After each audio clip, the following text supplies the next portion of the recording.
신명기 10장 12절부터 17절까지의 말씀을 함께 봉독하겠습니다.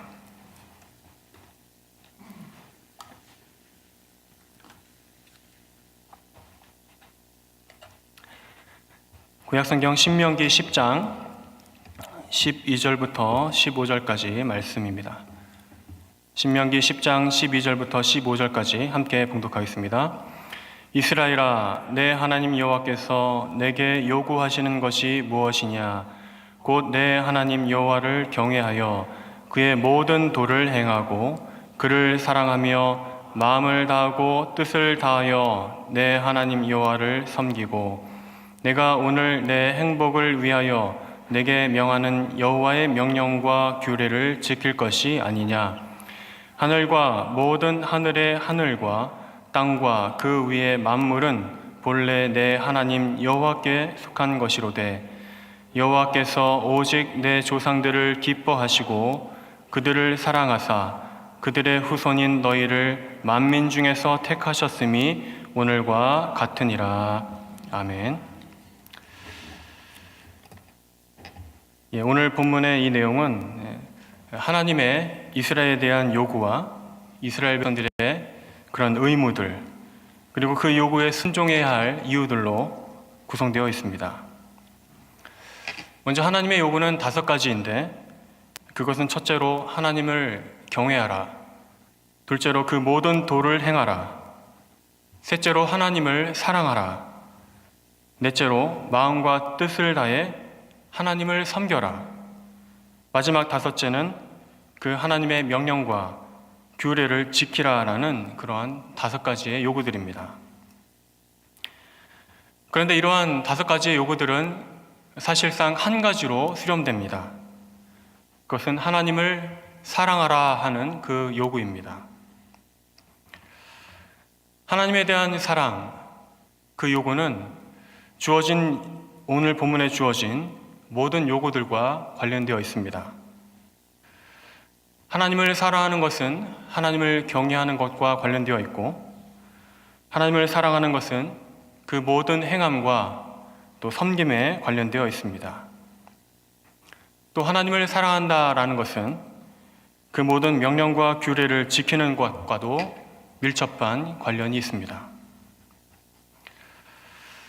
이러한 하나님을 사랑하는 것에 관한 그런 중요성을 잘 이해했던 사도 바울은 하나님을 사랑하는 것과 그 모든 율법들을 지키는 것에 대하여 관계에 대하여 요한일서에서 5장에서 이렇게 말했습니다.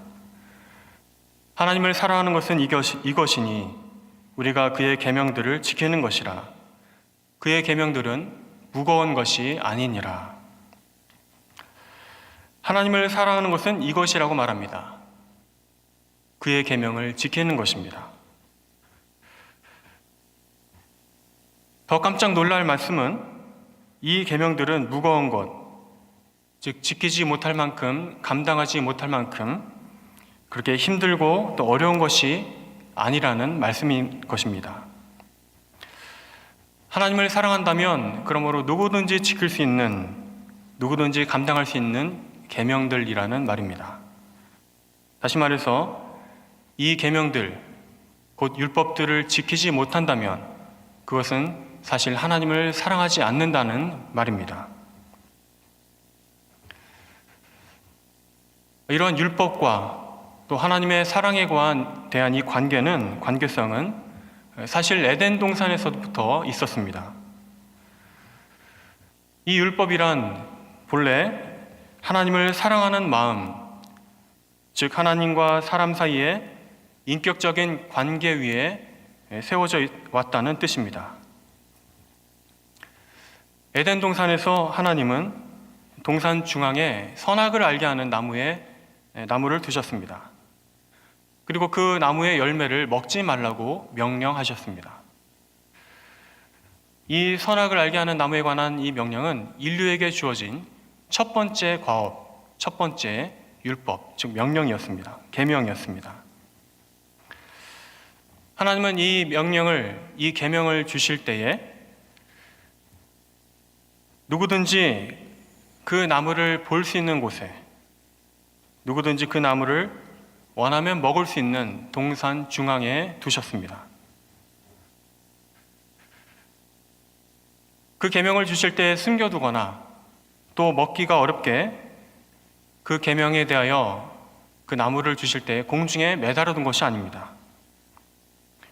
인간에게 충분한 자유의지를 주셔서 그가 원하면 그 율법에 순종할 수 있도록 그런 인격적인 관계 위에서 하나님은 계명을 주셨습니다.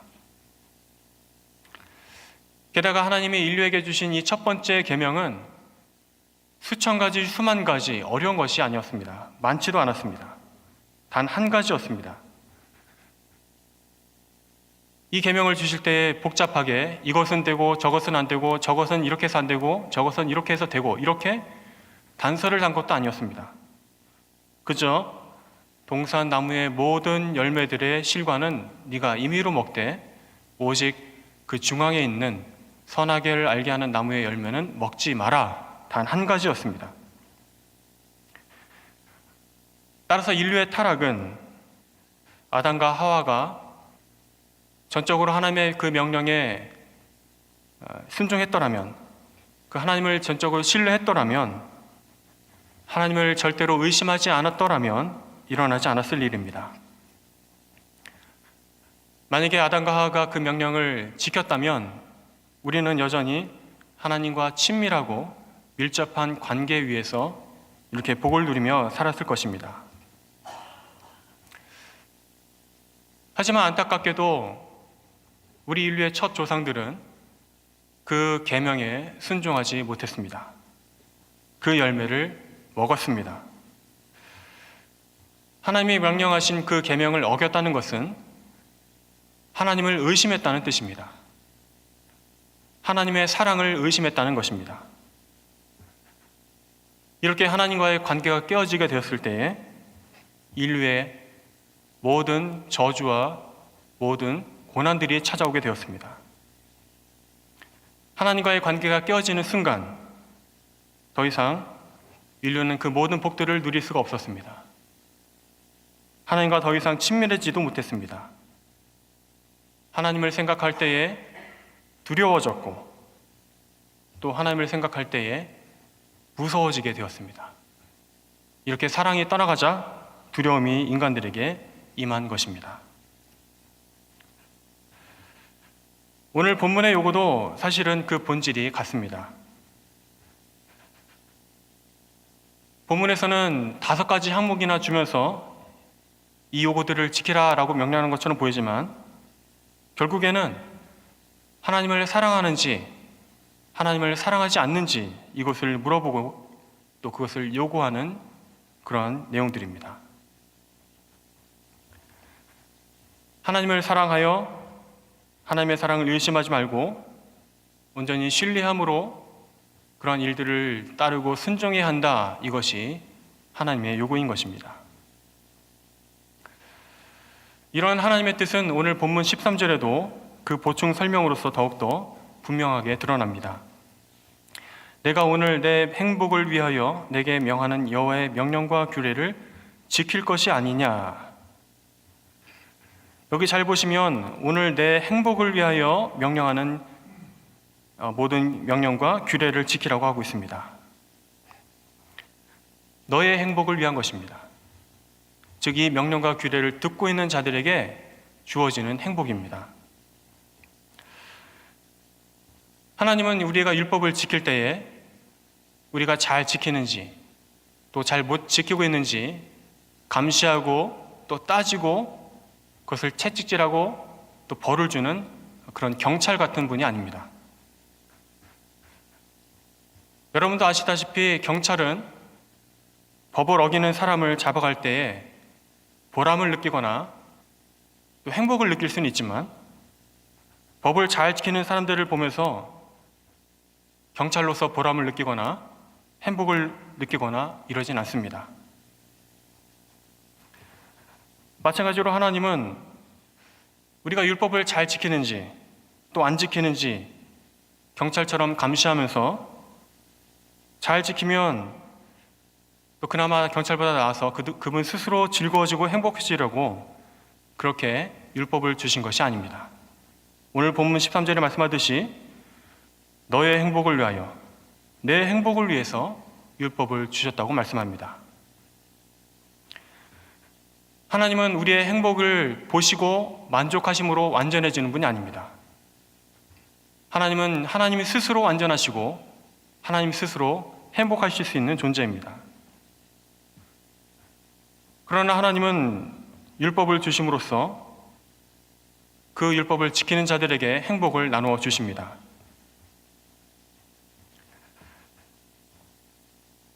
또한 인간들은 그 율법을 지킬 때에 그 스스로 행복해지게 됩니다.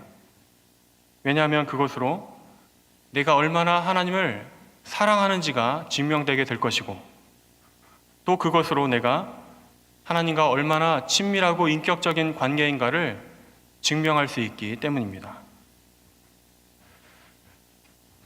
따라서 오늘 여러분들이 더욱더 행복해지기를 원하신다면 오늘 성경이 요구하고 있는 모든 명령과 규례들을 틀림없이 잘 지켜야 합니다. 그렇다고 해서 하나님 따로 또 율법 따로 있는 것처럼 구분해서 그냥 율법만 잘 지킨다고 해서 되는 것이 아닙니다. 우리가 율법과 계명들을 지킬 때에 그 모든 것이 하나님을 사랑하기 때문에 지켜져야 하는 것입니다. 우리가 흔히 저지르는 실수가 있는데 그 실수는 하나님과 율법을 분리하는 실수입니다. 하나님은 따로 있고 율법은 따로 있고 각각 독립적으로 존재하는 것처럼 그렇게 따로따로 분리해서 생각하는 일입니다. 그러나 어떠한 율법이든지 하나님 없이는 그 어떤 조항들과 계명들도 스스로 존재할 수 없습니다. 율법이란 본래부터 하나님과의 관계를 위해서 주어졌기 때문입니다.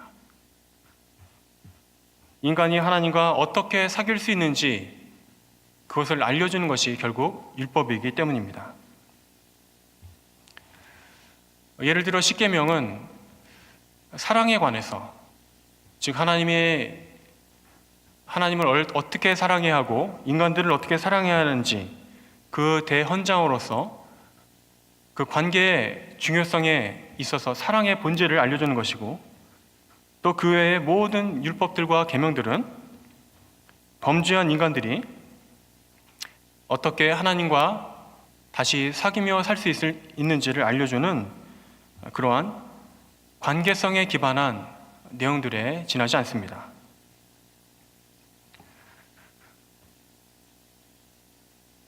우리가 흔히 오해하는 것처럼 율법이라는 그 규칙만 지킨다고 해서 하나님 없이 혼자서 우리가 구원받는 것이 그러므로 결코 아닙니다. 예수님을 제외하고 그 모든 사람도 단 한 명도 그 율법을 지킨 사람이 없지만, 설령 어떤 한 사람이 그 계명을 율법을 다 지켰다고 해도 하나님은 그 사람을 무조건 구원해야 할 의무를 가지고 있는 것이 아닙니다.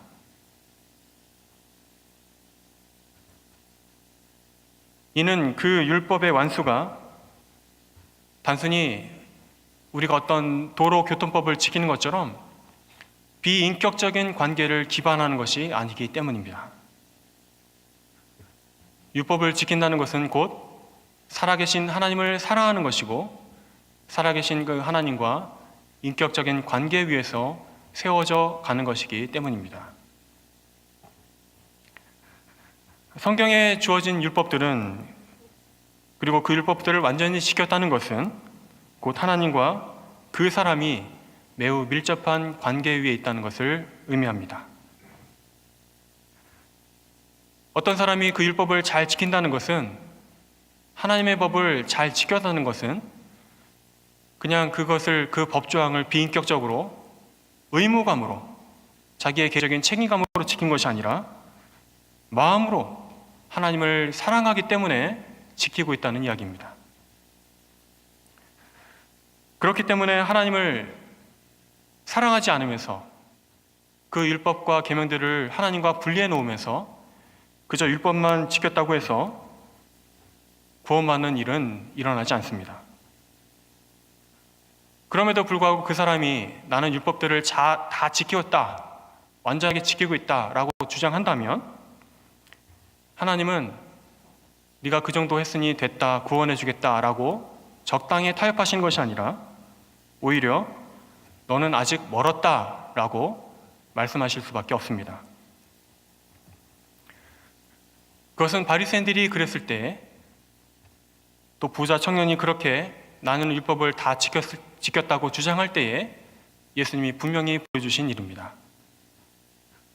바리새인들과 또 한 부자 청년이 율법을 자기들은 잘 지켰다고 주장했을 때에 예수님은 적당히 말하면서 그 정도면 됐다, 잘했다라고 말씀하지 않으셨습니다. 오히려 너희들이 율법의 본질을 왜곡시키고 혼란스럽게 하고 있고 실제로 입술로는 하나님을 경외하지만 마음으로는 하나님과 떠나 있다고 그렇게 엄중히 경고하신 것입니다.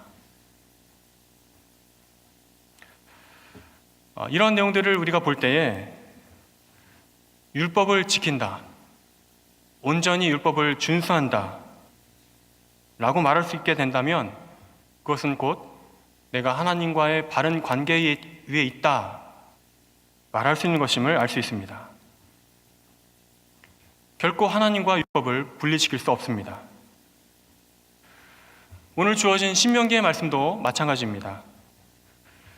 오늘 신명기에서 하나님께서는 여러 가지 요구들과 여러 가지 명령들로 우리에게 이것을 지키라고 요구하십니다. 하지만 우리가 꼭 잊지 않아야 할 것은 이러한 요구들과 명령들이 결코 하나님과 분리되지 않는다는 말입니다. 우리가 율법을 지키고자 한다면 이 계명들에 순종하겠다라고 결심한다면 그것은 곧 하나님과의 관계성에 있어서 하나님을 사랑하고 하나님을 인격적으로 더욱더 친밀해지길 원한다라는 결심으로 나아가야 한다는 이야기입니다. 분명히 율법에 대한 그런 순종에 대한 요구들은 우리의 마음을 분명히 무겁게 하는 측면들이 있습니다. 또 때로는 이것이 어려운 일처럼 느껴질 수 있습니다. 왜 이것이 무겁게 느껴지고 어렵게 느껴지냐면 이러한 율법의 내용들이 우리의 본성과, 즉 우리의 악한 본성과 정면으로 반대되는 그런 거스르는 선한 일들이 대부분이기 때문입니다. 우리의 본성이 하나님의 명령과 거스르는 악한 것들이고 또 우리가 그렇게 연약하고 또 우리가 지킬 수 없다고 그렇게 말한다고 해서 그것이 율법을 지키지 못하는 핑계가 되어서도 안 됩니다. 오히려 우리들은 그 율법을 더 잘 지켜야겠다고 다짐해야 할 것입니다. 다른 말로 하면 그러면 그럴수록 나는 더 하나님을 사랑해야겠다라고 결심하고 실천하는 길로 나아가야 한다는 이야기입니다. 우리의 본성의 악함과 연약함에도 불구하고 하나님의 은혜를 구하며 더욱더 하나님과 친밀해지겠다고 하나님을 사랑하겠다고 결심하게 될 때에 우리는 율법을 더 이상 부담되고 어려운 것이 아니라 기꺼이 지킬 수 있고 지켜야만 하는 것들로 그렇게 실천으로 나아갈 수 있을 것입니다. 또 그렇게 한 걸음 한 걸음 실천을 해 갈 때에 우리는 이전보다 더 하나님과 더욱 친밀한 관계가 되어 있을 것입니다. 이 모든 일이 가능한 것은 우리가 날이 갈수록 율법을 잘 지킬 가능성이 높아지는 것이 아니라 또 날이 갈수록 점점 더 율법을 잘 지킬 만한 수준 높은 사람들이 되어져서가 아니라 그 모든 일에도 불구하고 하나님이 우리의 한계와 우리의 수준을 뛰어넘는 말 그대로 수준 높은 큰 사랑으로 우리를 용납하시고 품어주시기 때문에 가능한 일입니다. 우리의 연약함을 덮으실 만큼, 우리의 본성을, 한계를 용납하실 만큼 그렇게 크신 사랑으로 우리를 품어주시고 우리를 먼저 사랑하셨다는 그 하나님의 그 진리의 말씀이 곧 오늘 본문과 성경이 증거하는 바입니다.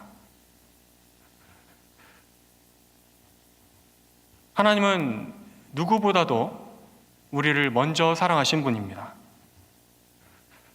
하나님이 우리를 먼저 사랑하시고 우리를 붙잡아주고 계신다는 그 사실은 우리가 하나님과 인격적인 관계에 있어서도 꼭 알아야 할 중요한 사실일 것입니다. 이러한 내용들이 오늘 또 본문 15절에 보면 나와 있습니다. 15절 말씀해 보시면 여호와께서 오직 내 조상들을 기뻐하시고 그들을 사랑하사 그들의 후손인 너희를 만민 중에서 택하셨음이 오늘과 같으니라 라고 말씀하고 계십니다. 여호와께서 그들을 기뻐하시고 사랑하셨습니다. 그래서 그들의 후손인 그 이스라엘 사람들을 택하셨다라고 말씀합니다. 말하자면 이스라엘의 구원은 선택, 즉 예정이 원인이 아닙니다. 신자의 구원은 선택이나 예정이 먼저가 아닙니다. 그 이전에 하나님의 사랑이 먼저입니다. 하나님의 사랑이 있었고 하나님이 먼저 사랑하셨기 때문에 그 결과로 선택이 뒤따르게 됩니다. 만약 이것을 거꾸로 얘기해서 하나님이 우리를 선택하셨기 때문에 우리를 사랑하셨다라고 말하게 된다면 그 선택이 구원의 유일한 조건이 되어질 것입니다. 그러면 이렇게 됩니다. 하나님은 선택하신 사람을 사랑하시는 것입니다. 성경이 하나님께서 세상을 사랑하신다는 말은 거짓말이 될 것입니다. 하나님은 처음부터 선택한 사람을 사랑하셨기 때문입니다. 또 우리 편에서는 어떻게 되냐면 내가 지금 이렇게 교회에 나오고 예배를 드리는 모든 삶의 현장들이 하나님이 나를 선택하셨다는 그 사실이 잘못되지 않았음을 증명하는 행위들이 될 수밖에 없습니다. 내가 예수님을 믿고 교회에 오는 것은 내가 선택받았기 때문에 이렇게 여기 있는 것이고 그러므로 그것이 잘못되지 않기 위하여 더욱더 열심을 내야 하는 것입니다. 그렇게 율법을 지켜간다는 이야기입니다. 그러나 여러분, 사실 이것은 온전한 복음이라고 할 수 없습니다. 말하자면 전도할 때에 누구든지 구원받을 수 있다, 누구든지 하나님의 사랑을 받을 수 있다라고 전도를 해야 그것이 기쁜 소식, 복음이 됩니다. 하지만 전도할 때에 하나님이 선택하신 사람을 사랑하신다라고 전도하게 된다면 그것은 결코 복음이 될 수 없습니다. 성경은 언제라도 하나님이 먼저 사람을 사랑하셨다고 말씀하시기 때문입니다. 요한일서 4장 19절에 우리가 사랑함은 그가 먼저 우리를 사랑하셨음이라 라고 말씀하고 계십니다. 또 로마서 5장 8절에도 보면 우리가 아직 죄인 되었을 때에 그리스도께서 우리를 위하여 죽으심으로 하나님께서 우리에 대한 자기의 사랑을 확증하셨느니라 라고 말씀합니다. 또 여러분이 너무나 잘 아시는 요한복음 3장 16절에도 보면 하나님이 세상을 이처럼 사랑하사 독생자를 주셨으니 이는 그를 믿는 자마다 멸망하지 않고 영생을 얻게 하려 하심이라 라고 말씀합니다. 이렇게 유명한 말씀들에는 예정이나 선택이 주어지지 않았습니다. 성경은 언제나 그분의 사랑을 말했고 그분의 사랑이 원인이라고 말씀합니다. 말하자면 예수님은 하나님이 세상을 얼마나 사랑하시는지 보여주기 위한 아주 중요한 선물입니다. 자기의 독생자를 아낌없이 내어주실 만큼 우리를 먼저 사랑하신다는 분명한 선물입니다. 인간의 그 어떤 공의와 선행이 아니라 예수님께서 보여주신 그 사랑이 원인이 되어서 예수님이 또 그 성취하신 율법과 십자가의 속죄의 사역이 원인이 되어서 그것을 믿는 자들에게 구원을 선물로 주시고 또 그 하나님의 사랑이 오늘도 동일하게 효력 있게 역사하도록 성취되며 날마다 그렇게 신자의 삶 속에 증명되어집니다. 하나님의 사랑은 그렇게 믿음으로 자기 스스로 알고 또 증명되는 것입니다. 이처럼 오늘도 하나님은 우리에게 단 한 가지를 요구하십니다. 그것은 하나님을 사랑하라는 것입니다. 하나님을 사랑하되 그저 율법과 계명들로만 사랑하지 않고 마음으로 뜻을 다해서 전심으로 사랑하는 얘기입니다. 나는 하나님을 사랑합니다 라고 말하면서 마음으로는 사랑하지 않고 그분의 말씀과 뜻을 거스르는 것이 아니라 내 마음을 다해서 뜻을 다하여 그분을 사랑하라고 요구하시는 것입니다. 주님, 내가 하나님을 사랑하는 것을 아시지요? 이렇게 말로만 할 것이 아니라 실제로 헌신하며 실제로 섬기며 실제로 낮은 자리에 있으며 실제로 주의 고난에 동참해야 하는 것입니다.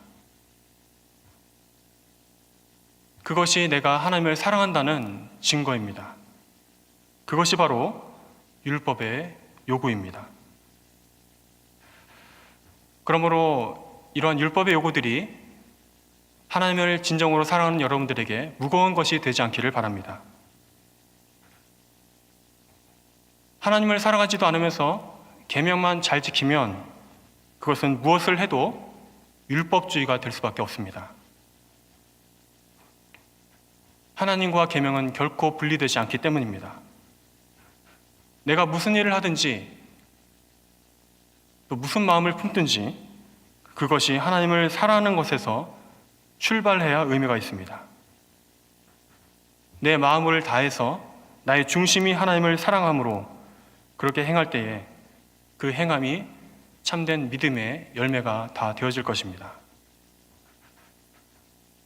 하나님과의 이러한 친밀한 관계, 인격적인 관계 안에 내가 있기를 원한다면 먼저 여러분이 하나님과의 그 사랑에 충만하게 되시기를 바랍니다. 에덴 동산에서 아담과 하와가 의심했던 것처럼 하나님의 사랑을 의심하지 말고 온전히 하나님을 믿고 신뢰하고 하나님의 사랑을 충만히 누리게 되시기를 바랍니다. 그러한 것은 온데간데 없이 그저 계명만 잘 지키면 그런다고 해서 하나님이 우리가 무조건적으로 친해질 의무를 가지는 것이 아닙니다. 하나님을 사랑하는 마음으로 계명들을 지킬 때에 그것이 하나님과 친밀해지는 첫 번째 발걸음이 될 것입니다. 하나님의 인도하심과 하나님의 보호하심과 하나님의 사랑을 확신함으로 그저 하나님 안에서 안식을 누리고 또 하나님 한 분만으로 만족함을 누리고 그렇게 그 사랑 안에 젖어서 충만하게 살 때에 우리에게 합당한 그 순종의 열매들이 뒤따르게 될 것입니다. 이처럼 먼저 여러분을 사랑하신 그 창조주 하나님, 여호와 하나님을 먼저 마음으로 사랑하시고 그러한 하나님이 주신 선물들과 우리에게 주시는 그러한 행복들을 누리며 신자로서 날마다 참으로 복된 삶을 하루하루 살아가게 되시기를 간절히 바랍니다. 함께 기도하겠습니다. 하나님 감사드립니다. 주님께서 우리를 먼저 사랑하여 주시고 우리를 자녀 삼아 주시니 감사드립니다. 우리가 그러한 하나님의 사랑을 오해하지 않도록 도와주시옵소서. 여호와께서 오직 우리에게 원하시는 그 한 가지를 믿고 하나님의 사랑을 신뢰함으로 그렇게 인격적인 관계 안에서 친밀한 관계 안에서 그 율법들을 기꺼이 지켜내고 순종할 수 있는 참된 신자들이 다 되게 하여 주시옵소서. 예수님 이름으로 기도합나이다. 아멘.